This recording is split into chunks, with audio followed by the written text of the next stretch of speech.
found in space, like our Sun. All stars initially form from a cloud of dust and hydrogen gas. This cloud is called a stellar nebula. Gravity over millions of years causes the dust and gas to spiral together. The particles move faster and eventually reach temperatures of millions of degrees to form a protostar. A star forms when it is hot enough for hydrogen nuclei to fuse to form helium. For more about nuclear fusion, watch this video.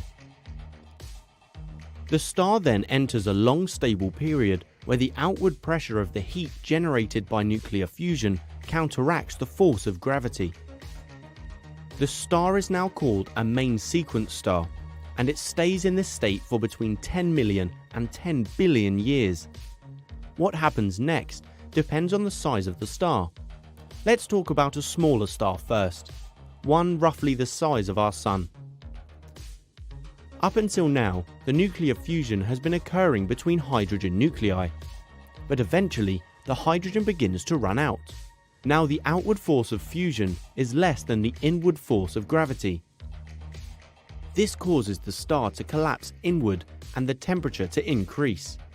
It becomes so hot that helium nuclei can now begin to fuse together to form heavier elements, but only as far as iron. To form elements heavier than iron requires an input of energy, which we'll explain a little later. The star now expands and becomes what is called a red giant. When our Sun becomes a red giant, it will expand to such a size as to engulf the 3 inner planets. Next, fusion of helium in the red giant will eventually stop. Suddenly, the force of gravity is greater than the outward pressure of fusion, causing the star to collapse, forming a white dwarf. No more fusion is occurring inside the star, and so the white dwarf cools down. Eventually, after many billions of years of cooling, it stops releasing heat, and it becomes a black dwarf, as cold as the empty space that surrounds it. So what about bigger stars? What happens to them?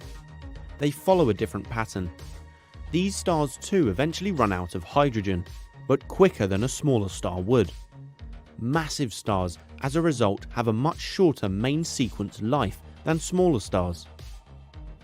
These stars then expand to become super red giants, now full of all the elements up to iron.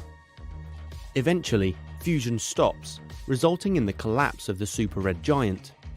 The shockwave created triggers an explosion, a supernova, producing a lot of energy in the form of heat and light, which can outshine all the other stars in the galaxy for several weeks. The extremely high temperature and pressure that exists inside a supernova enables the fusion process to create all of the elements in the periodic table that are heavier than iron. The supernova distributes these throughout the universe, so that means we're all made of stardust. One of 2 things can happen next.